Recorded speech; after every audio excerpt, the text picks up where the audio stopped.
works.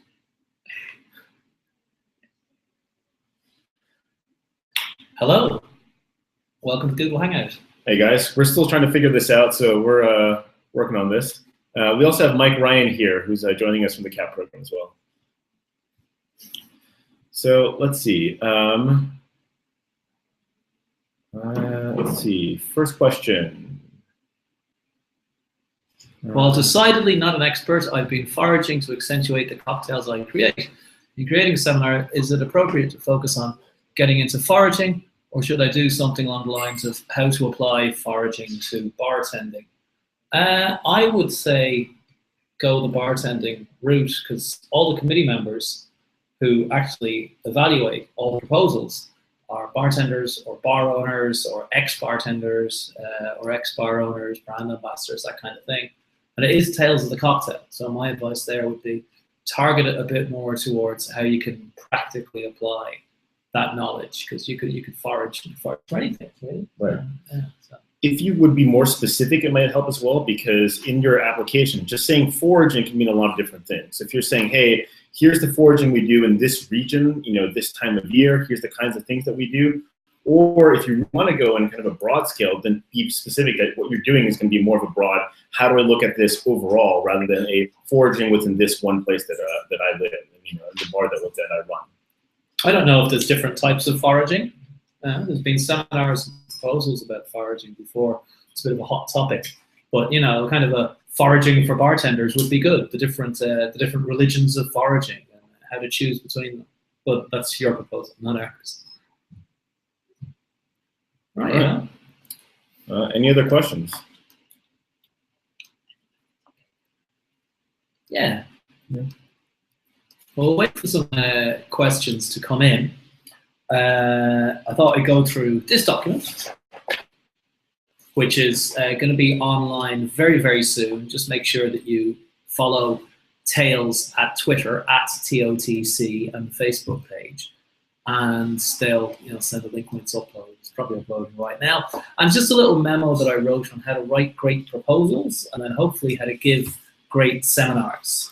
A lot of it is very, very self-explanatory. That said, there's nothing wrong with plucking the low-hanging fruit from the tree, as it were. One of the most important things that you can do is get all your speakers, and if you have answers, confirmed. And the biggest tip I can ever give you is, if someone isn't answering the phone or texting back very quickly or emailing back promptly now, that isn't going to improve between now and next July, even if your proposal does get accepted. That's a really big thing that comes back again and again in this document. I can save you a little bit of searching. Oh, we have another question. Handsome gentleman, hello Jackie. Is there a comprehensive list of past seminars for people to peruse? Well, oddly enough, in this excellent document, we have links to seminars for the last 2 years. This does bring up a very good topic to raise now. We say we don't repeat seminars at Tails, and we don't. But that doesn't mean that we don't repeat topics. Like whiskey, we'll probably have a seminar next year too. Whiskey is a big topic, it's important, there's lots to say. But we won't have the exact same whiskey seminar. And I think the committee have relatively short memories as well. So going back 2 or 3 years, like you can with this list, will probably help out. There's been themes of the kind of things we get every year, right? I think that one of the things that we should do maybe is that we should create or take one of the seminars from last year, possibly one of your seminars, and then publish, hey, here's how I did the application for this. And this is kind of what we're looking for. So this is what a model of an A+ application would be. That's a really good idea. I wish I thought of that before I wrote this. Genius. You can always do more, right? Add more content out there. That's going on to the to-do list. That's what we'll do. We'll get some of the seminar proposals for last year's successful seminars and put them online so you can see what we made. I hope that answers your question, Jackie. If you have any follow-up, please continue asking.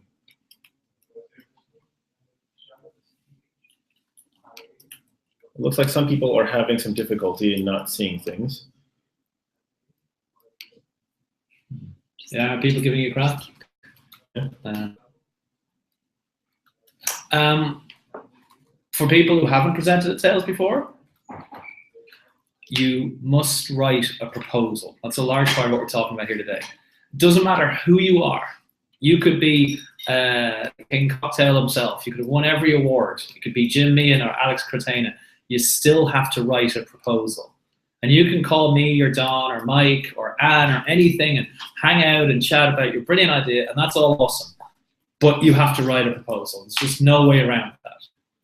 It's also good to point out that none of the people I mentioned or Anne sit on the seminar committee that actually evaluates all the proposals. So, question? There's a couple of them. No, not the one about, we've had mad questions on here. What are the responsibilities of a seminar sponsor? And what is the cost to them of sponsoring a speaker or speakers? That is actually all covered in this document as well. And just because there might be a little bit of confusion, you don't sponsor a speaker at Tails, you sponsor a seminar, or you co-sponsor a seminar, or you're involved in that way. You do not sponsor a speaker. Tails pays an honorarium to each seminar that has been accepted. It's usually about $500, and that can be split among all the presenters according to whatever way they want to do it. Tails will also try to compensate things like flights and hotels if the person doesn't have an expense account, i.e. doesn't work for a drinks company. But seminars are sponsored, not speakers. And the prices do start at about $1,000, so there's something for every budget. Right. You're best off just emailing info@talesofthecocktail.com, and then they'll tell you exactly what's available, you know, in terms of the sponsorship, the different kinds of different sponsorship opportunities. I'm sure they have a very fancy deck they can send you that has all that information. All right. I saw something there from Doug. What about utilizing pastry methods for cocktails for a seminar? Well, what about it, Doug? I mean, only joking. it's definitely an interesting topic. People like Johnny Iazzinis they've done seminars using very specific pastry techniques. He was using at John Schwartz at the time. This is going back almost like 4 or 5 years now. It's been a while since I've seen a specific one about pastry methods as opposed to just kitchen methods as a whole. But I mean, certainly it's a great idea. You know, you're going to have to really refine what you want to do and how you want to show that at Tails. So one of the biggest things at Tails is that, you know, you're not doing this for a small group of people. You're doing this for 100 people, 150 people, 200 people. So if you want to show them how to do a technique, not only do you need the equipment to show that technique, or at least make a video of yourself doing it, if you want people to try it, the question is, how are you going to make 150 of these things, you know, in the amount of time that we have, competing with everyone else that's also trying to make thousands of things. So when you're trying to come up with a seminar idea and you want to do a demonstration, you know, please be specific what kind of equipment you're going to need. We also have a very long list of what equipment we provide and what we don't provide in that same document.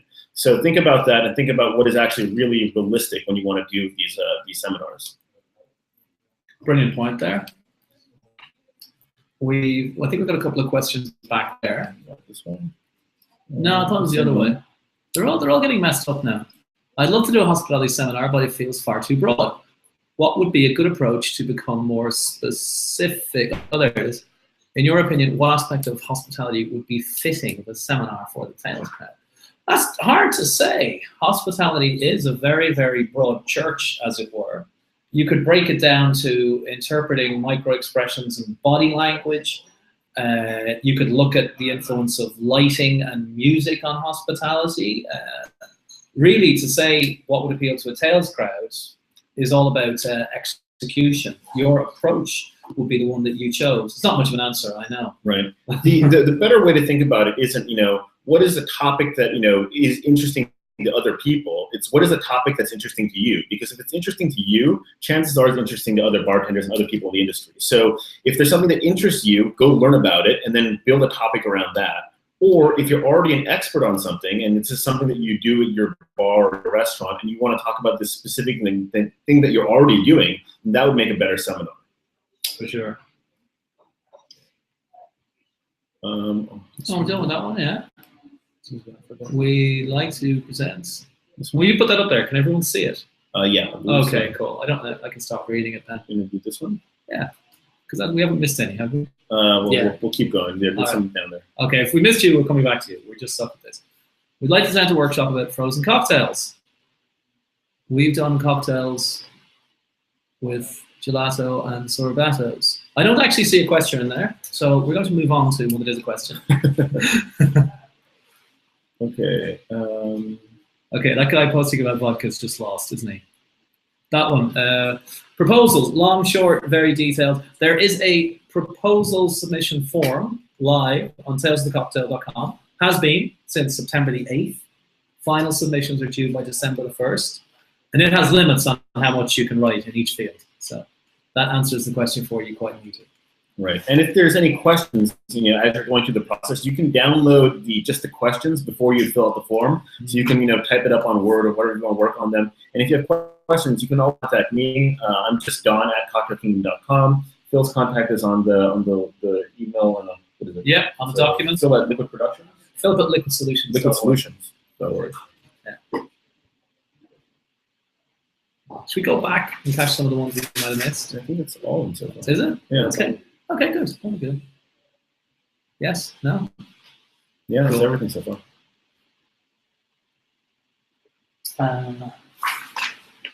Well, we have a bit of time. Should we go through the form? Might as People well. who might have any questions. So this is the form that is live on salesofthecocktail.com. You can download it and work out in advance how you want to fill it out, and then do it all in one go. We've got a red flag there. I don't know what that means. There we go. Good. So there's standard name, email, mobile phone, current employer, job title, what best describes what you do. Have you attended Tails? Are you familiar with the requirements for moderating a seminar? There's an FAQ on Tales of the Cocktail as well, and I've written my own FAQ on this document.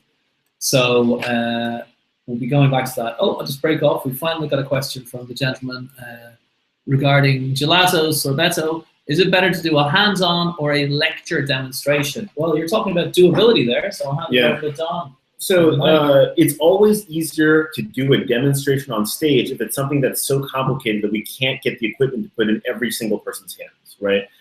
Anything that is going to be a more technical seminar is going to be a smaller room to begin with, but you're still talking about 50 to 80 people. So if you are going to provide all the equipment to make a sorbet for 80 people, then sure, that's great. But you'll have to bring that in yourself. You'll have to clean that yourself. You'll have to do all of that work because that's not something that we would provide. So if you're going to do a demonstration seminar, it's probably going to be a lot easier than a hands-on seminar at Tales of the Cocktail. Any thoughts on this, Mike? No, it's completely right. The biggest question is if you're going to do something like specifically with this one, frozen gelato, frozen sorbetto. If you got to ask yourself, what exactly is it that you want the guests to experience? Do you want them to experience, like, are you using a machine? Do you want them to experience putting your mix into a machine? I don't think that's necessary. You can just, have a big machine up at the front. They can watch the demonstration. Are you going to be having them individually whisk together a sorbet using something like liquid nitrogen? That's something that's pretty complicated, but that's slightly more doable than getting 80 separate sorbet spinning machines. If the focus is for them to experience this flavoring solution that you're using, then it's probably easier just to do a demonstration and then have them taste the final product. So the goal is for you to realize what you want your guests to learn out of this experience. Right, and again, we don't have any of that equipment. So we're talking about basic cocktail making equipment, basic juicing is all that we really can provide. We can help you source it. We can find people you might be able to rent it from. We can certainly source things like liquid nitrogen, but it would be very difficult to get everyone to do that. And it'd be much easier to even just to show a video of how to do it than it would be even to demo that on stage. Dave Arnold probably has done like the most complicated demos on stage, with rotovapes and with liquid nitrogen. And I can tell you every year it's a mad scramble. It always works out, but it's very difficult to source things in New Orleans. Very difficult. And the more complexity you introduce into your seminar, the more moving parts, the higher your risk of failure. And especially when you're trying to get 150 people who potentially don't work in bars, potentially have never picked up a piece of bar equipment in their lives, and all of a sudden you want to take them to this extremely advanced technique and this advanced equipment, something is going to break. Probably a lot of things are going to break. Yeah. So just because this question keeps getting asked about vodka production. Oh yeah, I mean, certainly you can do a seminar about how vodka production is the same as winemaking, how it's different. You can do a seminar about how vodka is different. You can do, the topic is up to you. It's really more of a question. What we're trying to address here is if you have specific questions about the application process, how you can refine your application, and what the technical limitations are of the seminars that you want to give. So the seminar topics it's really about what you're interested in, in presenting. We're not really, we can make suggestions if you have a very specific question, but there's no topic that I think that no one would go to. Every topic is interesting to a lot of people out there. We're also probably not the best sample in terms of people to ask, is this a good idea or a bad idea in terms of content? Because Don and I aren't going to be going to very many seminars. We're going to be working, and Phil's going to be talking about we attend a lot of other seminars outside of Phil's. It certainly is a seminar topic that would work. You would just have to come up with a great application, come up with who's going to do the thing, what the content is going to be, whether you're doing tastings, whether you're doing a recipe for a cocktail. That's the kind of questions we're trying to answer here. To quickly recap the answer for sponsorship, I think your question was what the cost is. The cost varies, depends on the kind of seminar you want to do. The easiest thing is to just email info@talesofthecocktail.com, and they will send you all that information there. They have a full deck that shows all the different kinds of sponsorship opportunities that they have. Good. We just lost all the questions again. That's so mad. We're still live though, so let me repeat again for anyone who's just joined us. No matter what your idea is, no matter if everyone tells you it's a brilliant idea or if they tell you it's a terrible idea, you will have to write a proposal using the form online at salesofthecocktail.com. So we've quietly tightened things up and made it more difficult in the last few years, because it was true probably 4 or 5 years ago that if you were a very famous person in the mixology world, you could write a fairly crappy proposal and it would still get in because we wanted to have this person here at Tales. But those days are gone. Now everybody has to write a kick-ass proposal. And it's increasing sort of the cost of participating in Tales, in the sense that it costs you time and effort. The prices for Tales are actually going to be the same as last year. They haven't gone up at all. But as a courtesy to my committee and also to improve the quality of seminars at Tales, we want everyone to be very buttoned up, to have all their speakers, recipes, brands, procedures all confirmed by the time they submit. So none of this, we hope to, or if this idea is accepted, then we will maybe do that. Because that usually led to disaster down the road. In terms of if the seminar's been done before, I guess as a follow-up to the vodka question, it doesn't really matter if it's been done before, because if you didn't do it before and it's not the exact same content, it doesn't matter. You can do a seminar about vodka and similarities to wine production every year, as long as it's a different person giving it and the content is actually going to be substantially different. So if you can put together a great seminar on that topic, it's something that we would definitely be interested in looking at. There you go. What are our favorite kind of seminars? Well, we don't get to go to many seminars, actually.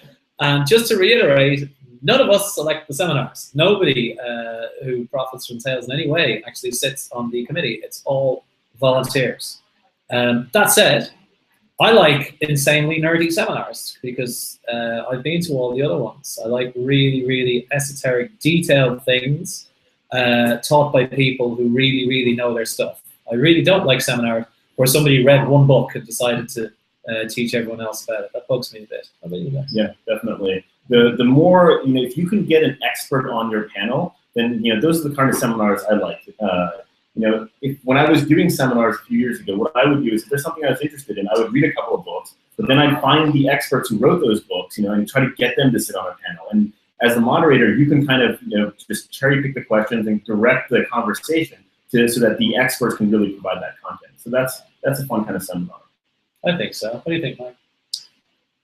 The seminars that I see that people get really excited about are generally something that is relating to something that's, it sucks, but something that's kind of like buzzworthy and popular in cocktail culture at the moment, It's also some things are perennial favorites. Like there's always going to be a line out the door to see, Ron Cooper talking about mezcal. So, you got to think about what's going to excite people's imaginations. Because again, you don't really care what seminars we want to go see, not the people that you're looking for. Your wide audience is out there. So think about topics that are going to excite the people's imaginations and find some way of giving them information that they don't currently have, and give it to them in a really entertaining way, and the seminar will go well. Right. And we are very jaded when it comes to seminars. Mostly because we're in the trenches making the things for the seminars. But it's because we go to so many events and because we see so many different speakers, it often seems like everything's been done to us. But for the people that are coming to Tales of the Cocktail, they haven't seen most of this stuff. They haven't heard this information. So it is new to the vast majority of people. So the people who are on the selection committee, it's a mix of people who have been to a lot of events, people who haven't, and so they will have a much better idea of what is interesting to the larger public. So you don't have to impress me, you got to impress the selection committee. All the names of those people are on that list. I believe they take cash, unmarked envelopes, maybe. I always think it's hilarious when people, say, oh, it's, you're influencing the committee. I mean, I can barely get them to return emails to me. If you're organized enough to sway the committee with spread among about 26 different countries, good luck to you, because I could barely influence them myself. So we were going through the form. So we're trying to put up the link. We're working on that on the other computer here. Oh, good, yeah. We'll put up a link to the submission form, then a link to this document, if we can. All right, and then, let's keep going through the document. Yeah, so you're on the form. Then it's about experience. Have you attended seminars at Tales? If you've never been to Tales, Tales is different to everywhere you've ever been to. And once you've been there, it only really takes one time. Have you taught seminars at Tales before? If you've taught somewhere else, basically we're trying to get a feeling of you, because if you've taught a seminar at any decent bar show in the world, we probably know the people who organize it, and we'll be able to ask them, is this a perfect person or not? As Director of Education, I really want to encourage new talent. We had about 28%, 30% new speakers at Tales last year. That's really important. I want to keep it going, but obviously I want to keep the quality up as well. How are you as a presenter? You're either amazing, quite good, okay, or pretty bad. It's okay to be a pretty bad presenter if you have a kick-ass panel, though, and you know that you're pretty bad, and you have an amazing moderator. Oh, there's the form there. Lovely. The form is up now. In terms of the depth of scientific explanation, you can go really deep as long as you're interesting. I mean, if you're putting people to sleep, you will see them going to sleep. Keep in mind these bartenders and the people that are coming to these seminars, they're up partying all night long. Most of them are waking up because they want to go to the seminars, but you have to keep it interesting. As long as you can make it interesting, you can go as deep as you want. I've seen Dave Arnold go into the specifics of thermodynamics, of like how to make ice melt, the difference between entropy and enthalpy. You can go as deep as you really want. It's just a matter of how much can you engage your audience. Yeah, and to kind of follow up, like one of the things that Mary just said, passion definitely comes into it, because that's one of the things that, as an example of someone who I think is a pretty good presenter, Dave Arnold, he could read the periodic table and you'd be enthralled, because he brings a level of passion and also mania to his presentation. So if you're going to if you want to get some crazy high-end, we've done a lot of really technical seminars at Tales in the past. You can do this. You just need to make sure that people are going to be excited and they're going to be walking out feeling that they've just gained something and not just dropped 2 hours of their life back in college. If you haven't been to Tales, it's hard to understand just how esoteric and nerdy seminars can get until you've been to Tales. Then it seems like the most normal thing in the world. Yeah, I mean, I've sat on panels where we're talking about the difference between like the Krebs cycle and like carbon fixation and how it's different for agave plants. You can get as nerdy as you want, and people will be interested as long as you can keep them interested. There'll always be somebody with a more complicated question. Always. Yeah. There's always at least one. And they will come up to you at the end of the seminar and will prevent you from leaving and seeing your friends. All right, no more questions for the moment. Let's keep going through the form. Okay, we're at the most important part of the form now. I cannot stress this enough. The title of your seminar. It is so important. It's not enough to have amazing content and amazing speakers. You won't get selected, and if you do, you'll be playing to an empty room. A title hooks people to read the description, and a description gets people to buy tickets and come to the room. So a title has to be 40 characters or less and has to grab you by the proverbials. And I really can't give you too much more guidance than that, except to say, look at the seminars that were selected in last year and the year before for some idea of the kind of titles that get picked. There's not too many bad ones there, and there's an awful lot of very, very good ones. Following up from that, the description. Descriptions are really the meat of it. They shouldn't be too long. I think there is a length limit, but it's not too much. But ideally, the title and description can go straight into the brochure without any editing at all. We don't need to be spiced up or anything like this. I cannot stress enough, if writing exciting copy is not your long suit, find somebody who is really good at it and work with them and get critical feedback from people who are neither your friends nor your family nor fools, i.e. useful critical feedback. Then there's a bit of slightly boring boilerplate. You have to put in every panel member's name, their job title, and why they're there.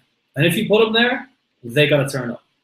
That means you have to ask them in advance, not afterwards. You have to ask them before. We also try to keep a lid on people presenting too many seminars. Nobody should be presenting more than 3 seminars. So we keep a lid on it that way. There's some categorization. Is it drinks business? Is it bar business? Is it spirit or cocktail history or science? Is it spirit or cocktail production? Is it bar culture? Those are fairly vague, so you can probably fit it in there. And then this document, which is extremely important, also online, also linked in documents.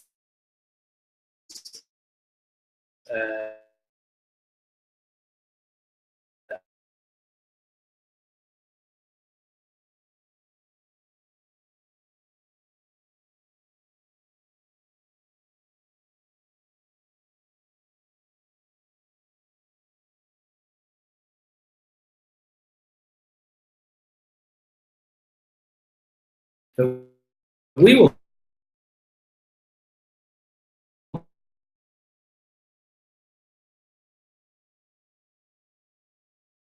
put together. Is it going to be a cocktail tasting component? So like 3 whiskeys and a Manhattan. Is it just batching? Yeah, going to be so. Every year we get a few seminars that are wants to talk about the history of the Manhattan. Right, the Manhattan is really, really old one, kind of really straightforward, hard. The batching is not very difficult. A few little intricacies. We deliver the batches and it's easily done. Where it can get really complicated is where people start getting seminars, and this is where we start jumping in, saying, "Okay, we'll contact you personally, and we'll say, something as simple as, what do you mean by grenadine? Is this a recipe that toasted barley syrup? I need it." And then really, really complicated seminar, like you're demonstrating, postmodern techniques. We're probably going to get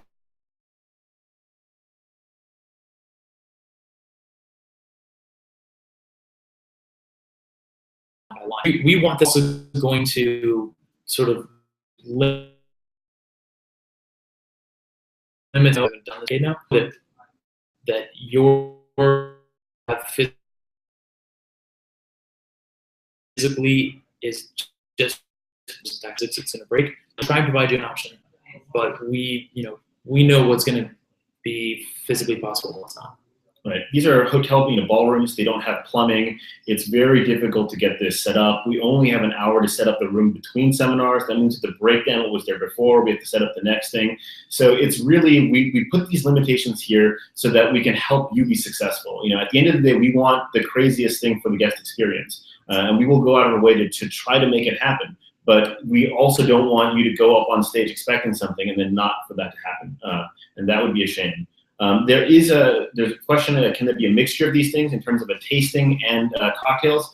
Yes, it can be a mixture. It is, what is it? Tasting with the cocktail component is what we decided to call that. So there's just tasting, just cocktails, tasting with a cocktail component. And then if you want to do things like to demo the cocktail that you're serving on stage, once your seminar gets accepted, there will be a form to very specifically say exactly here are the cocktails I want to do. There's a checkbox on the bottom of that. I want to demo this on stage. Then we know to order extra, so you have the bottles on stage. We know that you're going to need to have this equipment on stage to do that demo. And then if you're doing a more of a hands-on class, then as part of your seminar application, you need to lay out exactly what you mean when you say you're going to do this hands-on thing.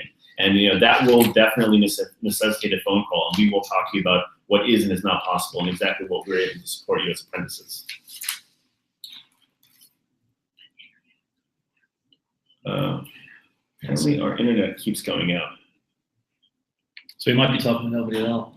Oh, it's been functional for the last few minutes. All right. So your last speech went through. Okay. Fair enough. I think and based on the questions we've had, we can also post up an email, or we'll post something up that goes through all the key things that we mentioned. Yeah, if there's nothing that's covered in these documents, we'll answer it. Yeah. When we put this up there. And honestly, all these questions, they can really be answered in this document. And if it can't be, please feel free to email either of us. Email info@talesofthecocktail. Someone will get back to you about this. Yeah, so that's the CAP filter in the form. There are definitions for everything. There's this how to work with the CAPS document. You will need to have your detailed recipe or tasting listed in the proposal if you're going to have cocktails served or things tasted. And since a little while, everything has to be available in the state of Louisiana. You can't smuggle stuff in your suitcase anymore or drive it in or anything like that. Compliance-wise, the state of Louisiana has been extremely accommodating to sales of the cocktail over the years. And this is now their way of saying, okay, we need to tighten up, and we're going to be nice about it. We'll try to work with you if you don't have a Louisiana distributor to get you one, but your product must be available in Louisiana. You've got from now until next May or June to get it in there, so it's a very doable thing. Seminar reasoning. I like this question. How familiar are you with the material you're presenting? If you're supposed to present a new seminar at Sales, it should be new. You shouldn't have done it before. At the same time, it would be good if you were familiar with the material. So have you done this material but not with the presenters? Do you know everything backwards yourself? Is it new perspectives and material you're very familiar with? We just want to get a feel for it now. Please don't tell us what you think we want to hear. We just want to have this information so we can see, would this seminar be able to be successfully held at Sales? One of the other things too, when you're going through, thinking about the recipes and things that you want to serve. So alcohol is one thing. That's a government thing. That's not us, right? Like the government's saying this is what we can.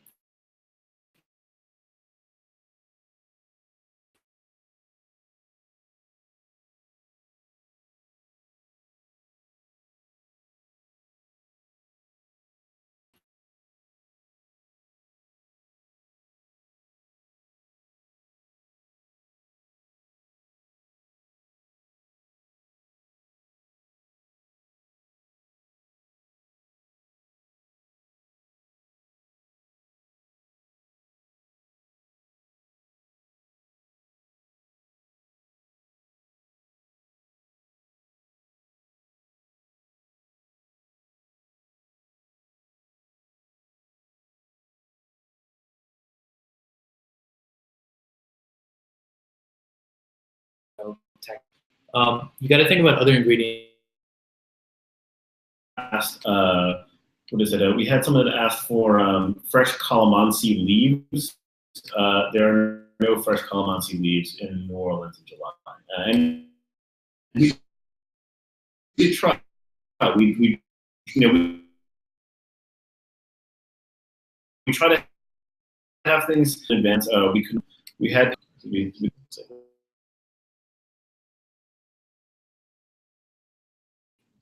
Keep going.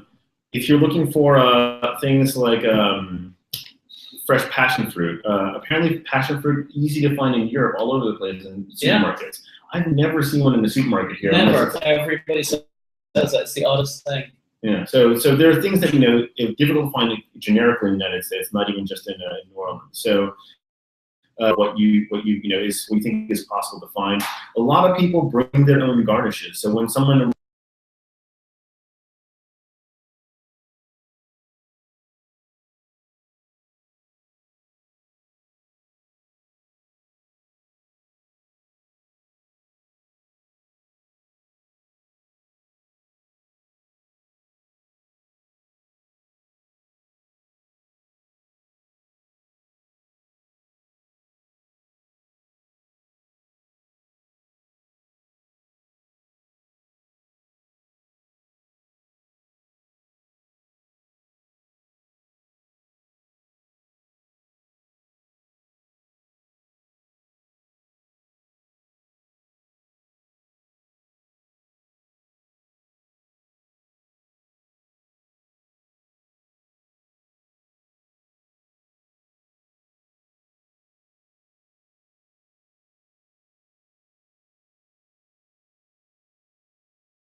There we go.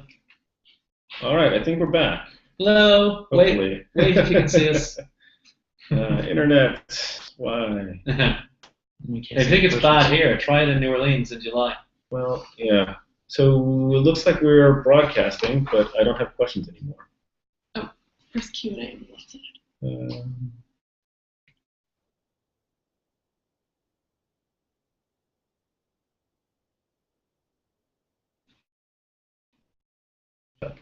Where did you go? Google. This is why no one uses Google Plus. Yeah. If anyone has Google shares. Yeah. Oh, here we go. Can we bring non-alcoholic products from out of state? You can. One of the issues we have with hand carrying stuff, we would actually, you can get it in from out of state. We'd prefer it if you would ship it to us so that it's going to get there. The CAP team, since we're going to be the ones that are going to be preparing the cocktails, we're getting down to the ground on New Orleans significantly before the event starts, probably before you're going to get there. So if you're going to bring something in, that's fine. We do ask that you try to get it to us at least 48 hours before your seminar starts. And that may seem kind of absurd. There's a lot of moving parts. There's a lot more moving parts than you can possibly imagine. And there's a lot of people that are doing this. We have a very efficient system, but it means that we've got to ask for a lot of buffer. So if you want to talk to people about, fresh calamansi leaves, awesome. And if you want to ship them into us, totally fine. If you want to hand carry them, that's fine. If your seminar is on Saturday, try to get them to us by Thursday at the latest. I prefer to have them on site at the beginning. That way I know that it's there, and that's one less thing for us to stress about, because I don't want to be running around looking for your ingredients 20 minutes before your seminar starts, because that's going to lead to a negative experience for your guests. Right. But yeah, you can bring something on state. The other thing is, if it's a garnish, then come up with something that is a backup, because we might have to go with a backup plan. If it is the most important thing for this cocktail is to have this one ingredient, and we know that we can't get it in New Orleans, you might want to pick a different cocktail. And that's why we're asking for all the cocktail recipes up front. We will work with you to change things in the future. These aren't set in stone, but we need to have an idea of what you're planning to do so we can adequately get the equipment and the personnel to support your seminar. And that's why we're asking these things. A list of what is available in Louisiana. That's a good question. I don't know. We can certainly try.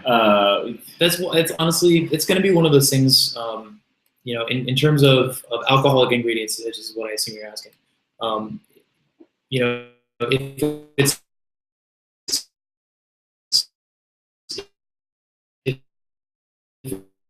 If it's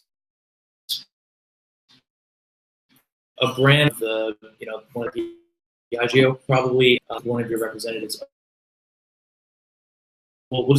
We can go find out for you. If it's something that's really, really obscure, if you want to do a seminar you know, really obscure Indian rums, there's a good chance that they don't have access to this. So that's something that we can deal with on a one-to-one basis. But yeah, we don't have a comprehensive list of everything that's free. And just because it's not available doesn't mean that we can't make it available between now and Tails. There are ways to do this. You just need to have the distributor, you know, fill out a bunch of forms, get that actually, you know, registered with the state, and then pay the right taxes, and then you'll be fine. You can also do this through a private donation method, but similarly, you still need to have paperwork filled out. You still need to do a bunch of work in advance. So the sooner you know what you want to do, the easier it will be to get all this stuff done. So, for example, there was a vintage chartreuse tasting. You know, we were able to get all the different vintage chartreuses. Obviously, you couldn't just get that from the distributor. In terms of shipping things as well, if you are watching this from overseas, we've had a horrible luck getting things through customs in New Orleans. Never send alcohol to America. Yeah, so certainly don't send alcohol. Don't send anything that is very suspicious. And even then, plan to send non-perishables and plan to send it at least a month in advance, because it will take easily 2 weeks to get to customs, even once it's made it to the port. And let me point out that if you're working with a sponsor or a drinks brand, a drinks company shipping alcohol from Europe to the US gets into all the same trouble that individuals do. It's just nightmarish. Avoid it at all costs if you can. So while we're waiting for a question, we'll go on with the form. The last couple of questions are important.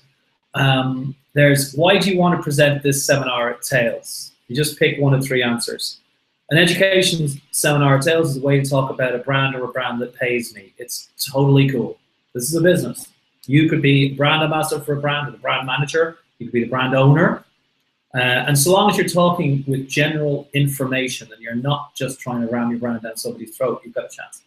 Answer B is, I'm not being paid or compensated by any brand or company, but I want to teach this seminar to promote my own product. You could be a consultant, as I am, actually. You might have a book out, you might have a website you want to promote.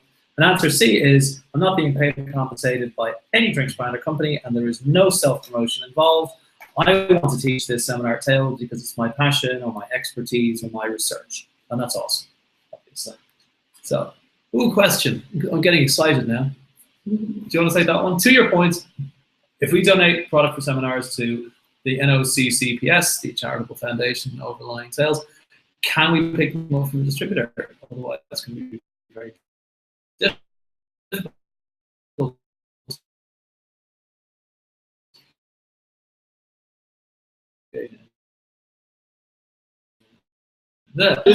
About this, mine is directly Tales of the Cocktail, so it has to be sent to Tales of the Cocktail to the specific event license. So I'm highly doubtful that you personally can go pick it up from a distributor.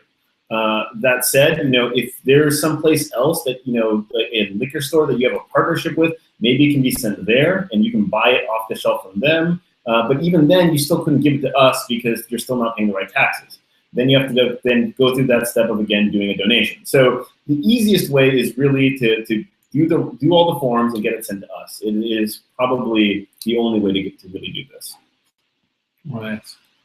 So answering the question again, can we bring non-alcoholic products from out of state? Mixers, fruit, nuts? Yes, you can. You are allowed to bring non-alcoholic ingredients from out of state. We prefer to have them in advance. Please ship them directly to us. All that information is in these documents. It has our contact information. It has all the mailing addresses. If you're hand carrying them, please bring things to the Hotel Monteleone, deliver it to Mike Ryan or to myself or to one of the apprentice leaders in the kitchen at least 48 hours in advance. Again, the reason why we ask for such a long lead time in getting product is because we are doing 30 seminars and events a day. Each of these things have anywhere between 4 cocktails to 10 blind tastings. We're making thousands and thousands of cocktails a day. If you drop something off the day before and don't give it to us, chances are we won't know where it is. Come to your seminar. If you drop it off, 10 minutes before your seminar, it's not going to make it in your batch because we'll have done that an hour before to make sure that it's in your room by the time your seminar starts. So just please read the guidelines. All that information is in there. And if you have any other questions, please feel free to email us. Yeah.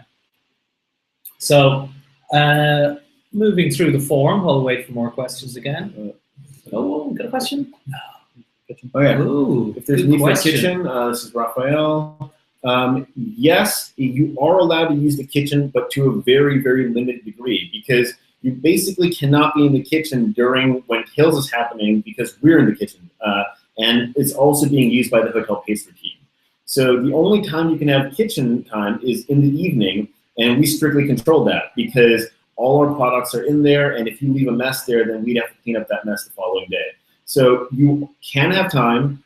Please contact us about specifically what you're planning to do. If you just need to make a syrup, very simple, no big deal. If you are planning to bottle, 10,000 cocktails in one night, we're going to tell you that is physically not possible. You're going to have to do that over multiple nights, and we'll work through whatever you have in mind. If you're trying to serve hot food as a pairing with your cocktails during a seminar, I'm going to tell you that you're probably going to have that done off-site and then brought and held in temperature regulated ovens, because there's no place in the Hotel Monteleone to be able to cook food. And quite honestly, even in the pastry kitchen that we have sinks and we have tables. Out of 6 burners, I think only 2 of them work. Right? No, they're Patrina. Or back up to 3. That's a 50% increase. But the burners are they're flat tops and not French tops. It'll take about 45 minutes to boil a small pot of water. So if you're planning on doing something that involves chefs and heavily involved chefs, put that in your seminar application. We'll figure something out, but it's probably not going to happen in that specific kitchen. Yep. Cool. So, more questions? No? Good.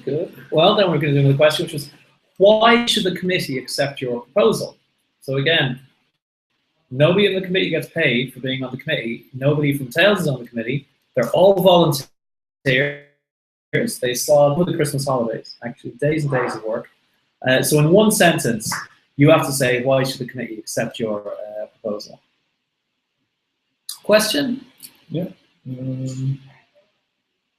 Interested in doing a seminar on culture as a concept at the bar, how to build global image. Hope to see you in Mexico or NOLA. Well, I hope to see you too. Yeah, but so you're gonna have to be a little bit more specific. So culture can mean a lot of different things, and how do you want to talk about culture? So and to build a global image of yourself as the bartender, how to build your brand. I mean, certainly that's something everyone is concerned about these days. Or how to build culture between your employees, and what is the culture of a bar in terms of the back of the house? What is the culture between the customer and the bartender and the customers amongst themselves? This can go 100 different ways. Certainly interesting, and you're going to have to really make it work. If you want to go a more technical route with this, you're going to have to get probably a cultural anthropologist or a sociologist to really get into any kind of quantitative thing. I don't really know what specifically you're looking to do in terms of culture. If this is hey, I live in a place where we have palm trees and peaky things have palm trees, that's probably not going to work so well. It can't be a very surface, culture is diverse, we have these spices. That's not really simple. Cool. I saw a question there. Seminar on seasonality in cocktail programs. Would be more interesting to talk about how a seasonal approach to drinks is applicable across the whole US or internationally. Focus more about how we do it in CA. That's up to you, because the seminar should represent at least some of the different points of view, and you would have to deal with all of them. In fact, if a seminar didn't answer the questions of does seasonality apply to California, all the US, or is it international and regional, stuff like that, it might not be as good a seminar as if it did, would be my immediate answer. Right. I would say the thing to think about there isn't so much, where to make this apply to, because you have people from all over the world. So seasonality is really going to be about their specific location, but you're probably not an expert on all of their specific locations. You're probably an expert about your location. So you should use your location as an example and use that to illustrate the different challenge you've had at your location and how they can take the things you've learned from those challenges and apply that to their location. So I wouldn't worry about trying to appeal to everybody. I would try to be as informative about what you really know, and that's probably about your location. It's a seasonality question. That was a seasonality question? No, that's Jose there. Wasn't there another question? Jose. Can we get the this one up and a link to it? It is on. Yeah. On the news Is that section. the link there? Yeah. Okay, great. Yeah, so just refer you back to that link there with the how to write great proposals and give great seminars. And just a couple more questions on the forum. One of them is, why should someone pay $55 and travel to New Orleans to see this seminar? A maximum of one sentence. This is not a license to bullshit, because everybody reading this, all the committee members, and then eventually myself and the CAPs, we have traveled around the world and paid our $55 to see seminars. We are also the people that go to seminars. And you have to keep any promises you make here. If you promise in your title or description or here that people will walk out knowing how to do an inventory, they really have to walk out knowing how to do an inventory with a download link or a USB key or a manual and some forms and that kind of thing. If you're going to teach them the hard shake, they should at least be able to do some version of the hard shake and be able to practice themselves further. The single greatest cause of complaint after seminars in sales is when the seminar does not live up to its title or its description. So.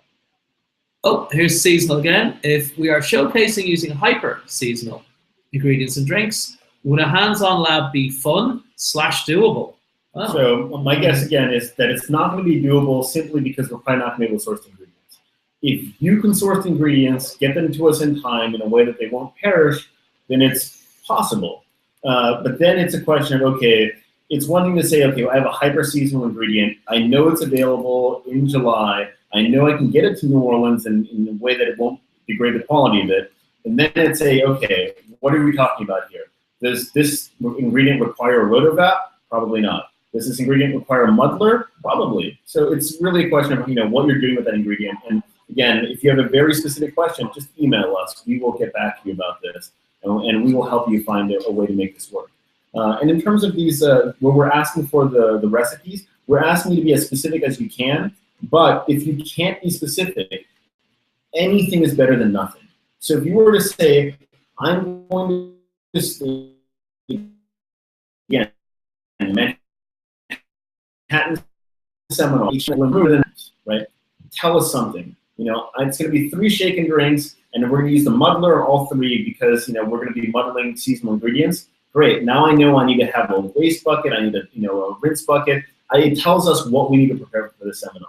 So the more information you give us is always more helpful for us, and it'll help us make your seminar happen, but also help you refine your application. Because if we think the idea is great, but there's something that doesn't work, we will work with you to try to refine your application.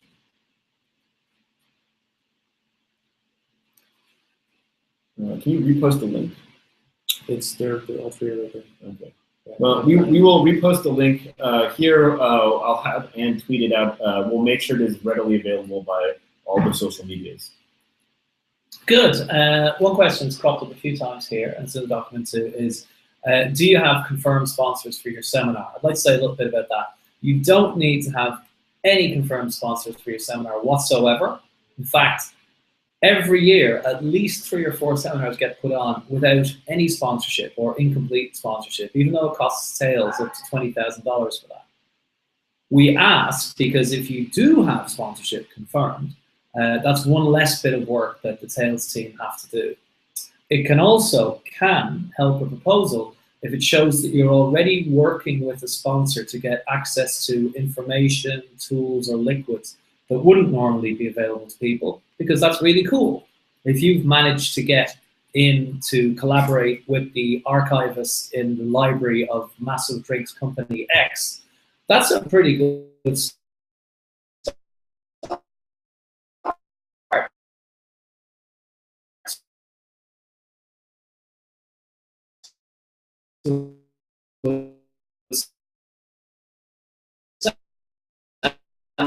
Because if you cooperate, a lot of paperwork to get that product into the States. You see, everything's complicated.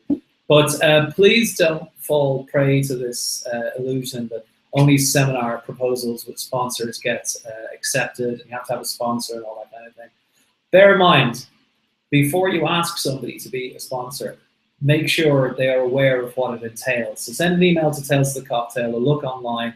All the various levels of sponsorship are there. It starts off at as low as $1,000 and it goes up as high as like 6,000, 7,000 or more. But before you ask somebody, make sure you can tell them how much you're asking for. So when they say yes, it's not going to be a nasty surprise 5 months down the road. Did you lose the internet again? I You may have lost the internet. It's hard to tell. It's hard. This is what it's like being in space. It's just like broadcasting into the ether. You don't know if anybody can see it or not. You're exactly like this actor. That's it. I like to think so. It looks like that. It's pretty, Okay. pretty grainy. It is a little grainy, yeah. So we've kind of gone through a lot of this. And I guess I just want to kind of drop little bits of information in here. Some of it we've covered before. Put aside a good bit of time for this. First of all, you will have to coordinate with all your other speakers, get their recipes, get their information, get their bios, get their headshots. You'll be communicating with them all the time until the seminar is over, from now until then. So please pick co-presenters that are now responding to your emails and answering your texts and your phone calls. Because if they're not doing it in a timely manner now, they're probably not going to get any faster between now and July. And you will be left to carry the can. You will also need to block off several days to write the PowerPoint or similar. You'll have to submit it to us sometime around March, and we'll check it out and maybe ask you to make changes. Not every seminar needs a PowerPoint, but most of them do. It used to be that you get a seminar accepted, fill out the forms, let everybody hassle you, and you'd wind up writing the PowerPoint the day before the seminar, locked in your room in New Orleans. We'd like to prevent that because it's a major problem, obviously, quality-wise. If you want to stay up till all hours yourself writing PowerPoints, that's your own affair, but qualitatively, there's an issue. You'll also need to block off days and days and days of coordinating with people like Mike and Don, the other caps, people from Tails, with the sponsors, on top of all the time you spend preparing the seminar. That's just part of it, because you're giving a seminar at the world's largest bartender get-together, the most prestigious one, the one that runs the smoothest. So therefore, you have to prepare the best and be ready for it. So please, it's going to add up to, a single 90-minute seminar is going to be, at least 4 to 5 days full time work. Just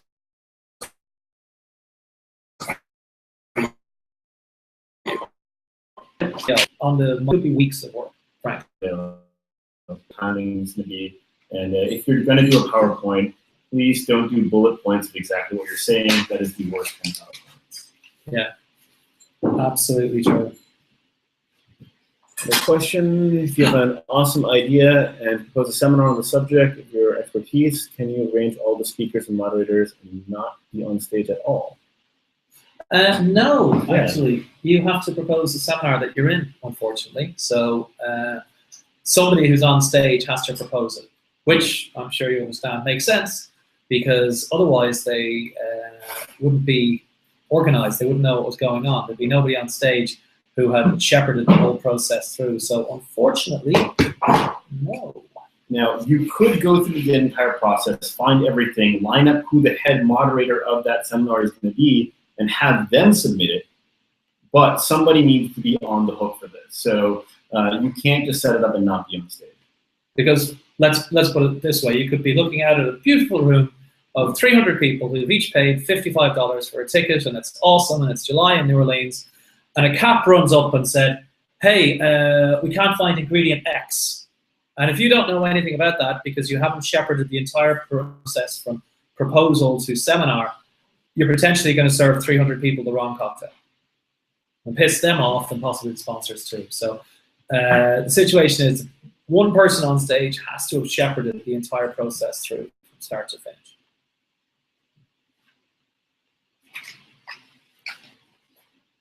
Which so takes us from shepherding and such like onto giving great seminars. And it's a little hypocritical. I've never done any of those things like, you know, read a self-help book, go to a comedy club and that sort of thing.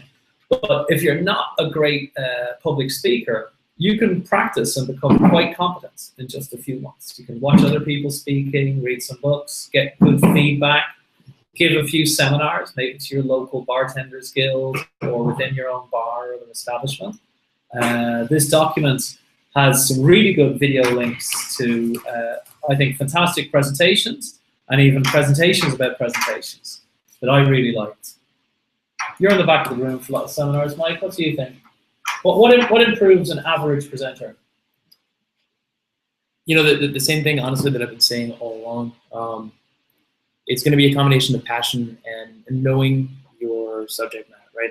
So if you really know what you're talking about, and if you believe in it completely, you're going to be able to sell that to your guests, right? You know, if you're a bartender, think about the way that you're talking to a guest about a cocktail that you want them to drink, or you start expounding on your favorite spirit and they ask you about a distillery tour that you just went to. You light up and you get excited and you throw in these little amazing anecdotes and you bring that distillery trip to life for them. So that's the experience, that one-to-one experience that you're trying to recreate for 150 people. And it's really not easy to do because you're not having that one-to-one experience. I mean, we can't tell you, we can't go through the specifics of how to publicly entertain people, but we can give you some kind of general ideas. The idea overall is try to reach your audience. Try to find a way to connect with them. That's really the soul of what we're always doing in human communication anyway, is we're trying to find some level of common ground so that we have some modicum of translation and some way to communicate our ideas more effectively to another person.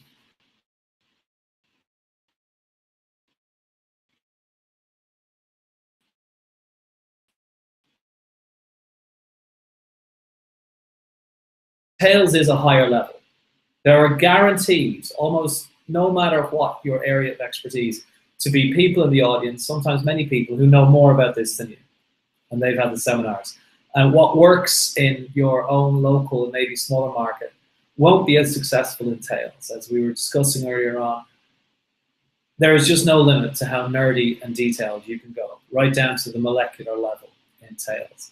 So if you're translating an idea that's been successful for you in the past in your local markets, just think to yourself that this will be the biggest convention of insanely nerdy, passionate people who go to every seminar, read every book, devour every website, and they've paid to see you. So make sure that you're giving them some high-level stuff there. Right.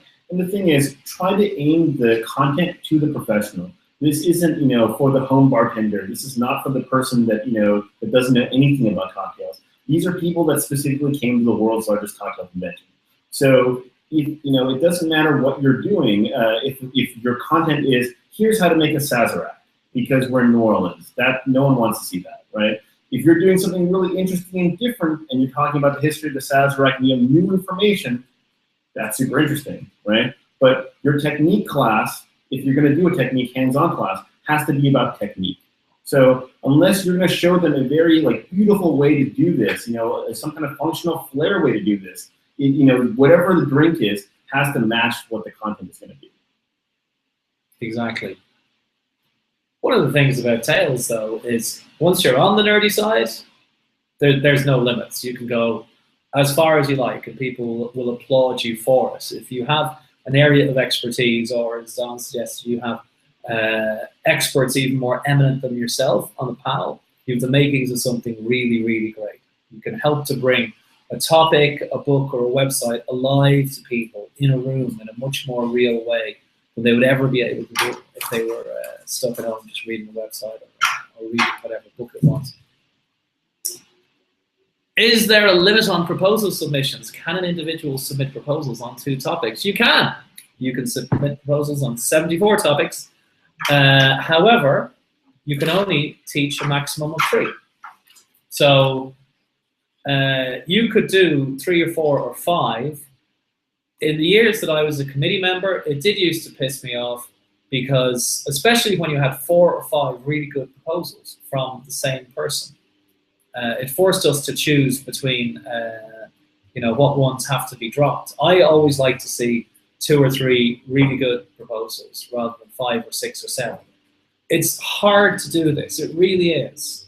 To get all your speakers confirmed, your sponsors, if you have them, confirmed, your recipes nailed down, your brands nailed down, your tasting map organized, your technique seminar. It's hard, and we've made it hard on purpose. So I can't imagine that you would do that, more than 3 times. But you are welcome to do more than 3 proposals.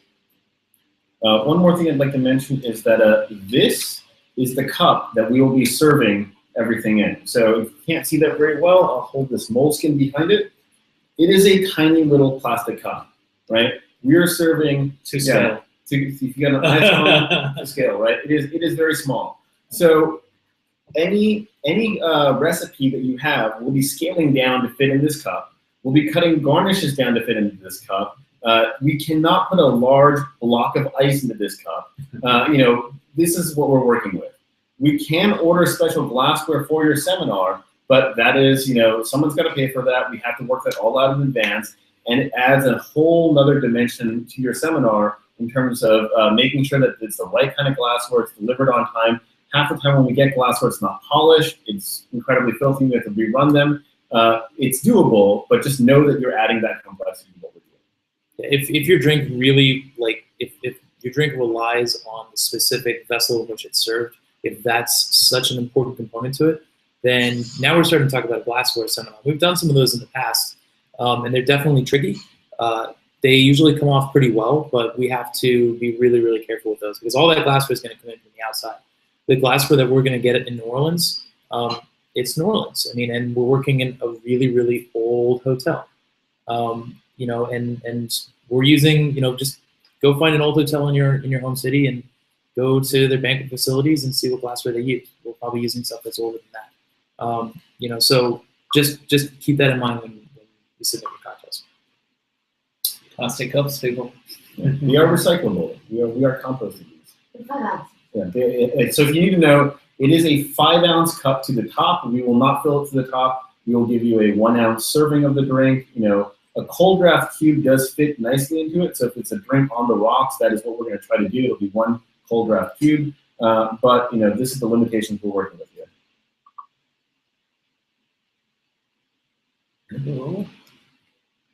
Is there a good way to approach guest speakers that you don't know to get them involved in a seminar? Yes, buy them a drink in a bar.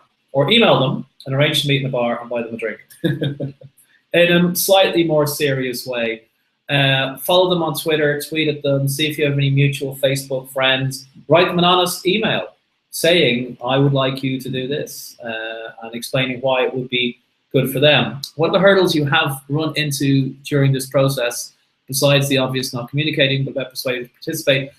Listen, you can't really push it uphill. If someone doesn't want to be on your panel, they don't want to be on your panel, and it's probably because you are not a good person. So you just have to move past. I was only joking. Maybe you're just dumb. But if someone doesn't want to be in your panel, they don't want to be in your panel. And unless you've got a very big checkbook to entice them on, or you have other ways to persuade them, that's it. You've got to go and find somebody else.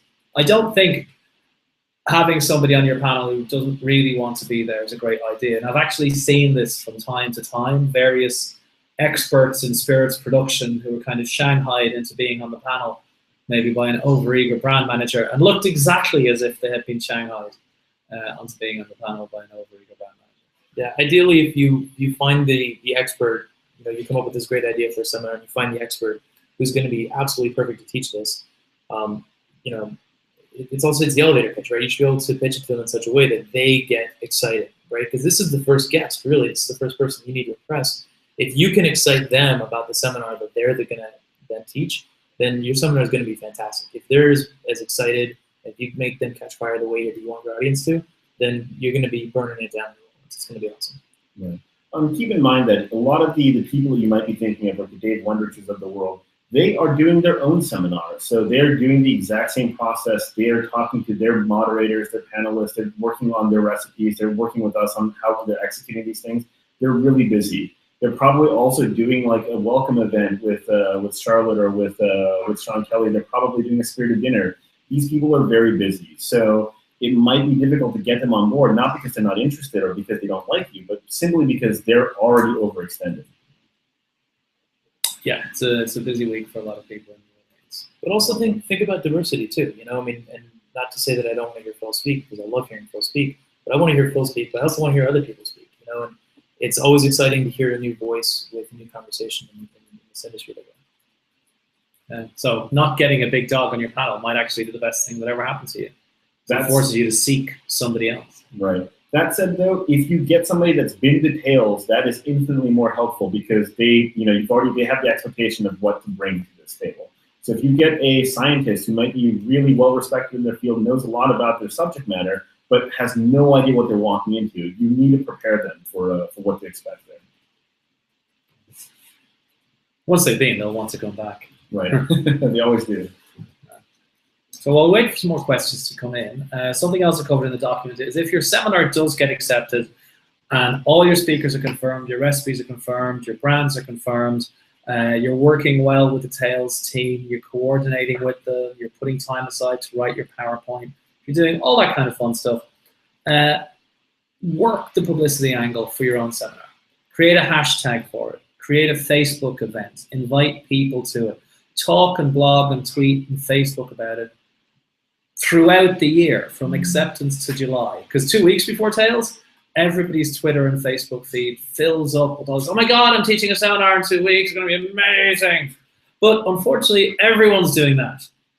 But no one's talking about it in March, for instance, after the first flurry of, I'm so honored to present at Tails, goes out. So build up a buzz around your seminar until it just becomes the most unmissable thing. And I say this because every seminar pretty much sells out. They all do.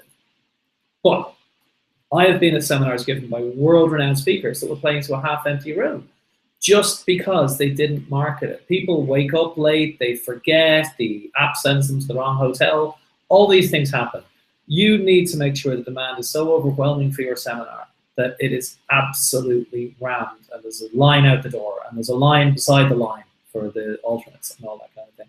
And that'll start, no matter how poorly or how well-known you are, with you sort of working this, getting a hashtag, making a Facebook event, talking with the other presenters, getting them to invite people. If you can get interviewed before Tails by a media member, so much the better, and it'll be awesome. Try to remember to focus on how interesting and engaging the content is going to be. You know, this isn't 90 minutes in a room with Phil Duff. You know, I mean, although that might sell itself, this is 90 minutes in a room with Phil Duff talking about something really, really cool. It's very true. And after the event, something comparatively new, you can give your seminar a long tail. For instance, if you have a panel discussion with a load of awesome people, just stick your iPhone and record it. And then later, you can put the audio up as a podcast. If you have a slide deck with information on it, instead of just pretty pictures, you can upload that to slideshare.net, as well as the speaker notes and any handouts you have. And if you send all those links to tails365.com, they'll put them up on the free public part of the website so that everybody who wants to see all the presentations, handouts, podcasts, etc. for Tails of the Cocktail 2015 can see them all there in one place, and they won't have to go chasing around the whole internet. You'll find that a seminar which was taught to 150 people at Tails can go on to have 8,000 downloads on slideshare.net. I've been fortunate enough to have that myself. And all this stuff, SlideShare, podcasts, tails365.com, absolutely free. It's nice to mention this to sponsors as well, incidentally. When you talk to them about sponsoring it, 150 people in a room is great, but 8,000 people downloading a seminar they sponsored with their logo on the slides and all that kind of thing, that's really awesome. It gives them something useful to take to their bosses. Ooh, question. 2 questions. So easy one first. Spirited dinners, yes, there's a completely different process. No, I do not know anything about that process. Please email info@tailsofthecocktail. They will send you all that information. But unfortunately, thankfully, we're not involved in that process. Thank God. Yeah, it's the same thing for tasting rooms. If you want to do something more branded at Tails, because seminars can't be too branded, it must be educational. You should consider a tasting room, which is also a totally different process. It's got a longer deadline. You don't use a submission form, and you can get all the information about it from info@tailsofthecocktail.com. So, tricky question. How should we pair a speaker who's never been to Tails? Are there videos we can watch of past seminars? There are. actually, fortunately you mentioned that, on tales365.com. So in the free public part of the website, there are some audios, there's slideshows, there's handouts, and in the beyond the paywall, which is it $130 a year? $129.95. That's Michelle Brennick over there, by the way. We release at least one professionally filmed and edited Tales seminar every month, plus some that were filmed after Tales in New Orleans with people like Michael Deach and Bobby Goebel. And these will give you an idea of the range of speakers. You get to see sort of experts who are experts, but maybe not great speakers, but they've got a great moderator. And that will continue throughout the year. So they are out there. I've also included in the documents, for which there's a link back there, some examples of good videos to watch of just good presenters from any field, and indeed presenters presenting about presenting. So after that, the bets are off. I mean, everybody has to have their first time at Tales. It's a baptism of fire. Yeah. So let's see. Previous events, seminar committee, moderator, cocktail, caps thing. I don't know. I hope some questions and comments in. Yeah, that's pretty much it. Yeah. Please ask us questions. We're here for you guys. Did you say we do an hour and a half, 2 hours? We're going to have to start getting a few more cups and pour stuff into them soon. Yeah, we haven't had any more penalty shots yet. That's right. I'm good. I live in Chicago. You are. You're maxed out as far as the north goes. we can take you on a tour of Central Kingdom. Yeah, we could. Something to mention that we haven't actually brought up before is if you look at the seminar proposal form, the submission form, it's just a series of forms like, you know, your name, your experience. I went through it just now, but that's what the committee members get to see. And they just rate each line of the form, like the quality of your title, of your proposal. And, you know, you got to think about a 1 to 5 scale or a 1 to 10 scale. They don't just tick a box, accept, reject. They rate each line of your proposal. All those ratings translate into a single score per proposal, and all the ratings from all the committee members translates into a ranked list of proposals from the highest score to the lowest score. So there's no concept of picking seminars or rejecting seminars either. It's a little bit more scientific than that. And everybody has to fill out the form, of course. Once we get the list, I then look at it. And the first thing I look at is stuff that's just completely stupid. And I veto that. I very rarely have to use my veto. It's entirely personal. It's not democratic in any way. If I think an idea is really stupid, I veto it. But I've only had to use it once in the last 2 years to give you some idea out of it's probably almost 600 proposals. So that's not too bad a number. Ah, somebody wants their Twitter handles. That's brilliant. I am at Donbert, like Gilbert, but Don, D-O-N-B-E-R-T. I am at Philip Duff, single L, Duff as in Simpsons. I'm at Gastronaut Mike, and I'm going to type all these out for you and post it on the. Well, we just have to do that. Yeah. Yeah. That's fine. I actually didn't. I didn't know what your Twitter handles were.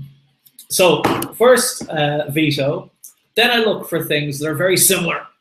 We seem to go through fashions with Tales proposals. The last couple of years, it's all been craft distilling, yoga, and women. Those are the most popular topics submitted. Health and wellness. Health, wellness, yoga, oneness, mindfulness, mindful female craft distillers. You know, so many of those things. And when there's a proposal that's in the top, 70 or 80 or so, I look to see if there's 2 proposals that are very similar. Am I going to put them both on? Do we need 2 like that? Could I convince them to work together? Or do I convince them to make their seminars different enough from each other that it would be worth putting on both? And that's not any kind of a objective process. I need to call the people and talk to them. I look for new presenters. So a lot of my work at this stage will be researching people who haven't presented at Tails before, see if I think they've got the right stuff, not just talent-wise, but are they going to do the work, answer the emails, not just now, but after their seminar gets accepted. You've got no idea how forgetful people get after their seminar has been accepted. You wind up chasing them for 5 months. So, oh, there's a question. Seminars on technology in the beverage industry, specifically mobile apps. How to best use social media platform marketing. There have been a few seminars on exactly that. There's usually at least one seminar every year on sort of personal PR and branding, right? But unless you're planning to exactly repeat one from last year or the year before, I think you should go ahead and write your proposal. In terms of like how deep people get in terms of nerdy things, people tend not to get that deep into technology. This isn't, you know, South by Southwest Interactive. They're not talking about the underlying technology. If anything, they're just mentioning, you know, hey, there's this thing called Twitter, Facebook, Instagram. And if you don't know about these things, you're probably in the wrong business. If you can come up with a seminar that is more substantive than be a brand, build a brand, use the standard social media, that would be great. Quite honestly, I don't think there is any kind of breakthrough technology or app that is out there that, you know, is really meaningful. The closest thing might be what Martin Buderoff is doing, and he's done seminars before about technology. I don't know if he's done one recently. No, wow. Not on technology. Yeah. Not on technology, no. So yeah, why not? Right. The question seems to pop up at the top and the bottom. Yeah, it jumps around. That's pretty insane. It's a ranking based on if people give it a plus, and then it goes up. But then they start on the bottom and they migrate up. It's like a combination of Reddit. Yeah. It might seem like this is kind of an insane amount of information and a lot of hoops for people to jump through for these seminars to get forward, and that's true and it's intentional. The goal is that Tails really is kind of the gold standard for cocktail education, and this is the preeminent festival for this level of education in our community. We need to keep it that way. So, if the product that we're giving our guests is substandard, then the overall quality of the festival is going to decline. And it's a lot easier for me to get to Tails than it is for me to get to the Berlin Bar Show. So I'd love to keep doing that. And honestly, we're doing you a favor. If you aren't willing to jump through these hoops and to think about your seminar in advance enough to flush out all these things, then it's probably not going to be a good seminar. Every year, the seminars that do the worst are the ones that are the least prepared. The ones that are to the very last minute changing things and still trying to figure things out and swapping out presenters, those are the ones that fail. Those are the ones where people remember, hey, remember that year that so-and-so totally bombed on stage? Those are the ones. So we're trying to help you prevent that.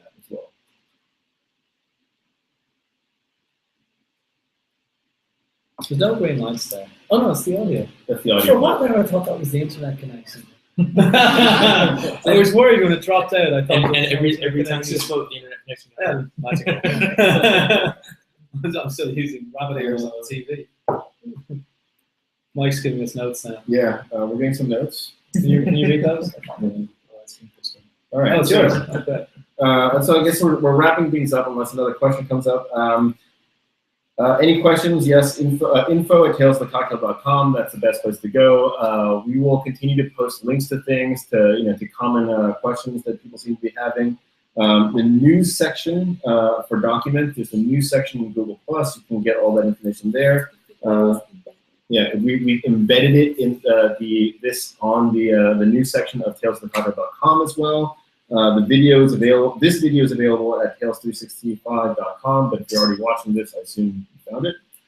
If you want to watch it again, the laughs, the tears. We're doing an uncut version next month. There's the director's commentaries. And please check out the various social networks for more information. We'll be Tails Mexico coming up in April. That's gonna be really cool. There's What's that? Tickets on sale for Toddy. Oh yeah, Tails of the Toddy happening in December, the 19th. Is it something like that? Mid-December, Tails of the Toddy. Check that out. I heard it's bigger than ever. I heard there's like 40 bartenders. 44 bartenders. That's gonna be nuts. Yeah, and we're gonna have to start doing. And as part of Tales of Mexico, apparently there's a group trip to Oaxaca afterwards. If you're interested in that, that information should be on the website soon, if not now.